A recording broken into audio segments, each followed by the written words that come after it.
Have you ever imagined a world where your school is just a room in your house and your only teacher is a machine? Well, that's the exact future Isaac Asimov dreamed up all the way back in 1951 in this classic story, The Fun They Had.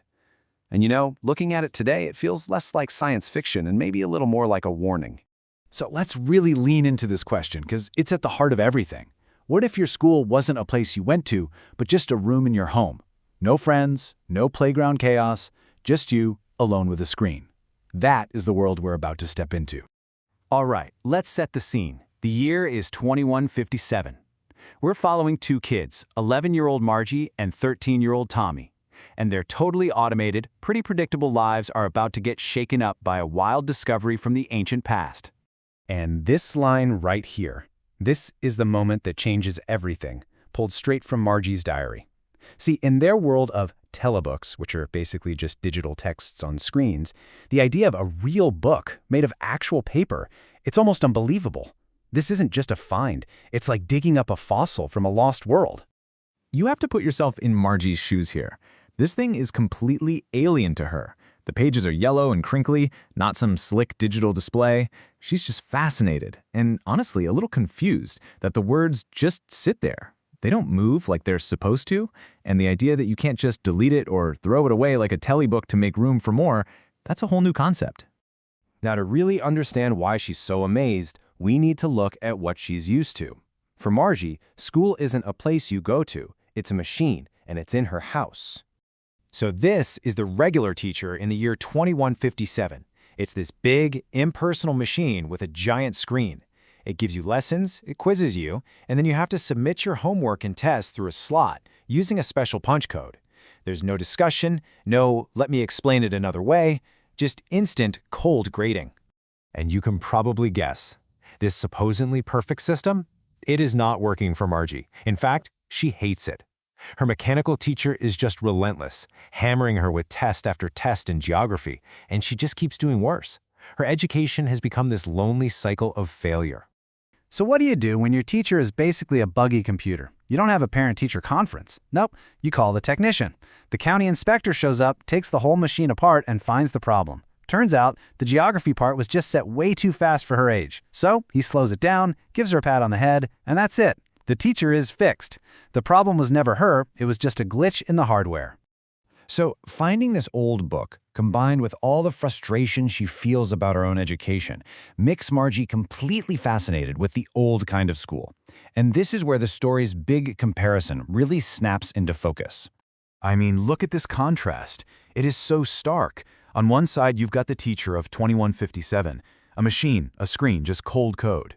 But on the other side, the teacher of the past was a person, a human being who actually talked to a whole group of kids at once, answered their questions, and guided them.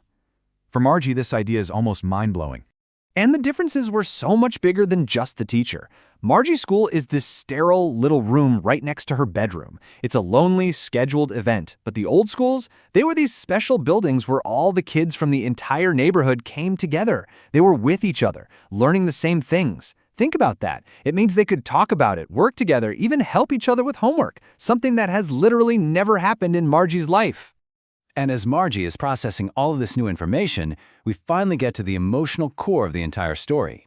She starts to realize exactly what was lost when education became so efficient and personalized. So picture this. It's time for her lesson. The mechanical teacher's screen flickers on, ready to drill her on fractions. But Margie's mind? It's a million miles away.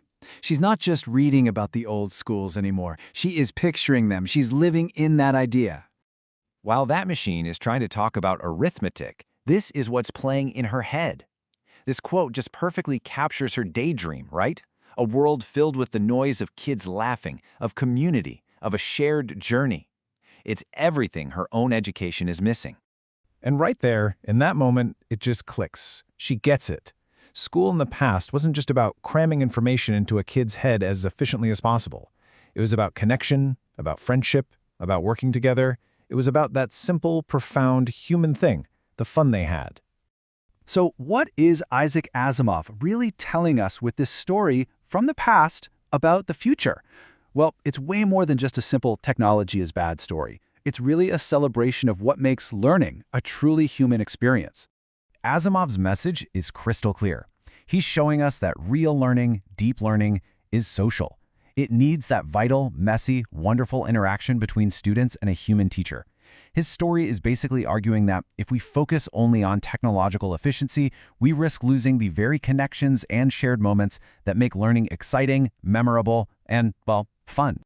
You know, Asimov's storytelling is so powerful, and it's not just because of the big ideas, but also because of his really simple, effective language. So let's take a quick look at one elegant little writing trick he uses to build emotion in the story. Notice how Asimov uses simple adverbs to quickly paint an emotional picture. When Margie's mother is worried, she shakes her head sorrowfully. When the machine breaks, it goes blank completely. Just by adding that simple "ly" onto an adjective, he adds a whole layer of feeling and description, which really helps bring the character's otherwise sterile world to life. And all of this brings us right back to today. I mean, Asimov wrote this over 70 years ago, but as our own classrooms fill up with more screens and AI, his story has never felt more relevant. It leaves us with this really crucial question. In our own search for a better future, what are the essential, human parts of learning that we absolutely cannot afford to lose? What is the fun that we should be having?